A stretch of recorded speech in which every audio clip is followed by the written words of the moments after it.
Amigos e amigas, eu sou o Daniel Nonato e convido a você a começar nosso encontro hoje com esse ritmo aqui. Por esse pão pra comer, por esse chão pra dormir, a certidão pra nascer e a concessão pra sorrir, por me deixar respirar, por me deixar existir.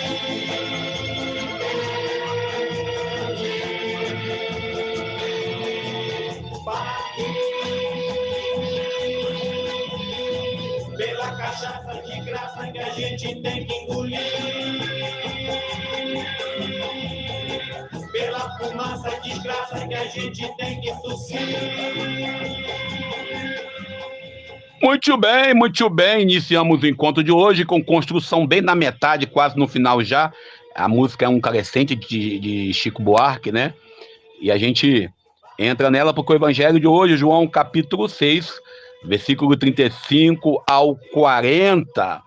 E a gente tenta analisar e pensar nesse período onde estamos vivendo o conclave, já estamos vivendo o conclave, iniciou, e vai ser um momento histórico, porque vai ser o conclave mais antenado com a rede social de todos os tempos. A gente coloca nossas intenções, peço a todos vocês que rezem, não um papa de acordo com aquilo que eu aceito e eu acredito, a minha ideologia, a minha proposta de igreja. A gente sabe muito bem que a igreja ela tem aí vários, né, segmentos. A gente não pode esquecer disso. Pessoas diferentes, cabeça diferente, ideais diferentes, muitas das vezes, mas o evangelho é o mesmo.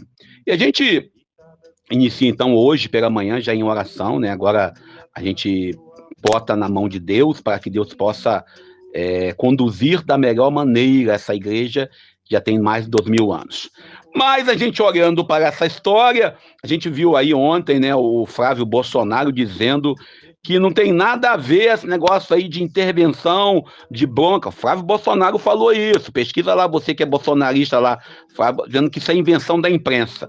Bom, Reinaldo Azevedo perguntou, e eu concordo, eu faço a mesma pergunta, desde quando o Eduardo Bolsonaro é da imprensa? Foi ele que botou lá no site dele, no blog dele, lá no canal dele lá, colocou lá que o cara ia vir aí dos Estados Unidos para puxar a orelha do Xandão. Senhores, não é permitido uma força estrangeira, um membro estrangeiro, vir à própria casa e puxar a orelha de alguém do seu país. Imagina só, o camarada vem lá do vizinho, distante, lá por cima, que nem fronteira faz com a gente, para poder bater no seu filho. Ou bater, ou puxar a orelha de um filho seu, ou de um amigo seu, um conhecido que está na sua casa. Você permitiria? Isso fere a soberania daquele Estado de Direito. Então, por favor, vocês que estão aí pregando isso, dizendo que isso vai acontecer, pare de hipocrisia. E continua aí a investigação, né, pelo INSS, e começa-se... Gente, não tem jeito. A gente quer sempre dizer que o roubo é do outro. Interessante que tem uma frase famosa que a gente escuta desde criança, do papai e da mamãe, dos amigos, filho feio não tem pai. E no caso aqui, o filho feio, todo mundo quer atribuir um pai para ele. É o governo do PT, é do governo Lula, é do governo Bolsonaro, é do governo do Temer. Interessante que nenhum deles são capazes, eu falo aí, eu estou falando de forma ampla, de assumir a besteira que fez, ou que permitiu fazer. E a gente vê cada vez mais, você vê cada vez mais um processo já pré-eleitoral para 2026. E o ex-presidente, o embusteiro mor da nação, antes de entrar no evangelho, saiu do hospital. A ordem médica é evitar aglomeração. Bom, se na UTI ele já estava fazendo live, estava fazendo carnaval, imagina em casa. E geralmente nós, homens, sobretudo, né, quando a gente recebe alta de hospital, a gente acha que a alta é de curado, não é. A alta é para convalescer em casa, em alguns casos. E aí a gente nunca obedece à convalescência médica. Eu estou falando da minha própria experiência, que eu já fui internado, já fui paciente. Imagina ele, se na UTI fez live, imagina que vai acontecer em casa. Eu não quero nem pensar. Bom, mas deixa ele se lascar que é melhor. E vamos nós para o evangelho de hoje. João capítulo 6, versículo 35 ao 40. A gente fala de pão novamente. Jesus, voltamos ao assunto do pão. Jesus hoje ele traz para a gente uma proposta pesada. E ele fala de pão, ele fala de alimento, ele fala de fome, ele fala de sede. são aspectos da natureza humana. Aí tem uma frase que eu estava no curso de primeiros socorros que eu fiz lá em 1900 antigamente. Eu fiz um curso em 1900 antigamente, tá, gente? É isso aí. Sou do século passado, do milênio passado. O professor dizia assim, gente, a gente consegue passar 3, 4 dias até, podemos chegar a uma semana sem comer. Mas sem água é complicado. E aí Jesus hoje ele faz uma alusão ao pão, que é alimento, e faz uma alusão à sede.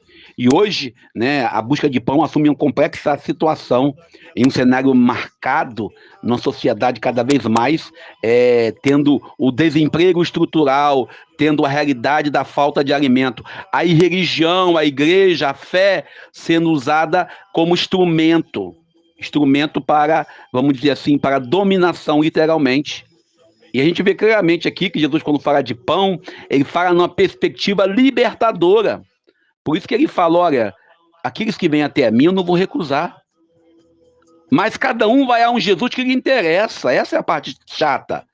Por que um Jesus que lhe interessa? Eu vou até o Jesus que diz que ressuscitou. Ou eu vou até o Jesus crucificado. Quando, na verdade, é o mesmo Jesus. A perspectiva de algumas religiosidades que nós temos no nosso país é sempre levar para o aspecto que mais lhe interessa. E nós temos cada vez mais essa proposta de uma fé mercadológica, de uma fé aonde você paga o dízimo para poder render o dinheiro, dá mais do que na poupança. Você entra na campanha do pastor, do padre fulano, sabendo que aquele teu empreendimento vai lhe dar X de retorno.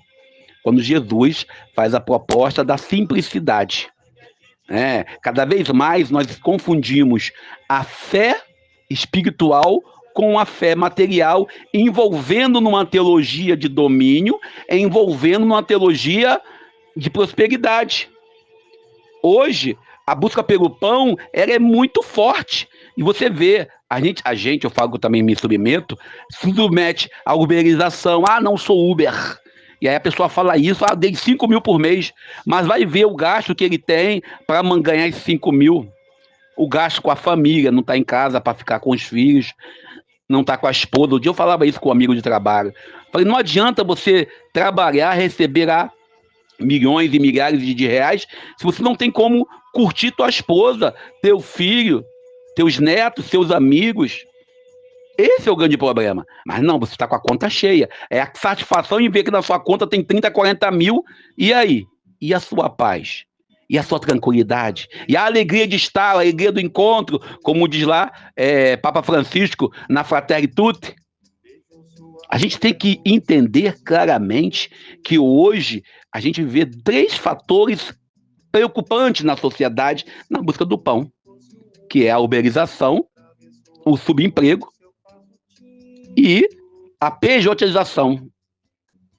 No Evangelho de hoje, Jesus traz essa proposta de pão, mas pão pleno.